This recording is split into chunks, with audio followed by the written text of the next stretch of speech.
waliwo gamba ne kasobola nakwambuka ko ya waliwo gamba ne bannaye kanfune ku musajja nange embere naye abantu baloga akalimi kalemeraawo seno waliwo ddawo n'otumaye tebudde tebulwa omete emyaka nga 2 tegali wala bwogawo obudde like 20 years ago gwe mwaka kyawo 2 ye 20 years ago buli kimu okijjukiranga bwe kyali obeera onojjukira ebikazi ebyebitigulanga ebiseera ebyo ng'abavubuka b'ebiseera bafuba okulaba nga boogerako nabyo kati bebiwala be bakyala boosanga nga gwe ompiseko tombuuzizza sayima tamukyabuuza abantu tukutumiddeko oba oli mu sseeryo nga kalimi kaagaana tekambuka kalinga geegi ya Seimo waliwo weetasukka eno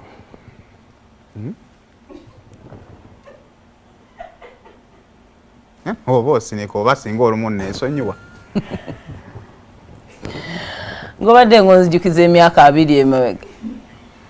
nze n'ekivulo kye nali mbaddemu omwana obwana ajja nga basajja bafa basajja b'ebiseera ebyo nga bafa lumu era ne mbakuba emusanga wayi tumuwala tombuuzizaako temutya bantu bakulu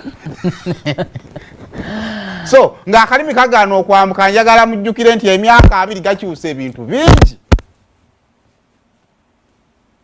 abasigalawo ku 2 awo aba yeefubyeko nnyo neera ogenda okulaba nga yeetetenkanya bwete nga yeetaagayo mukulu munne yamutegeera bambi yakakoze ayina ettima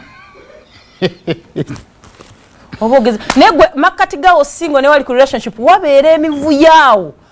32 buku esobola okuggwako tewali akiggusa mubeeramu ebintu ebitanyonyolekeka ng'olina wasanga mikwano gyo ng'oli excited wootuukirako engaged nga bagamba omusajja yeetulisirizaako kiki kino kati ate munangola wabangwiriza wano kati okutuuka wali ku engagement nawo nekikaluba kati ate waba talina buzibu okuva ku naye wali married wali nga byonna bikola n'atugana ne bannaye tebisoboka kanjiranzira awo ku engaged awo wembadde nkunyumiza oyo ga yali mu bifaananyi ne what is that chick is them lukoma ali kino ekiyimbi Carol Nantongo oyo Dini kati ya Sara takyali munene kiri sweet kiringa kinze kati awo Helen Komao ku engaged awo gayo Dini yamuteekawo okumala emyaka 10 she's a beautiful girl you know ebigawo byafa abakazi kati gwe wakuba ebyabakazi byokana byabasajja fe sweet muganda wange abadde okyagamba kati awo oyo omuvubuka bagamba nti yawa Helen Komao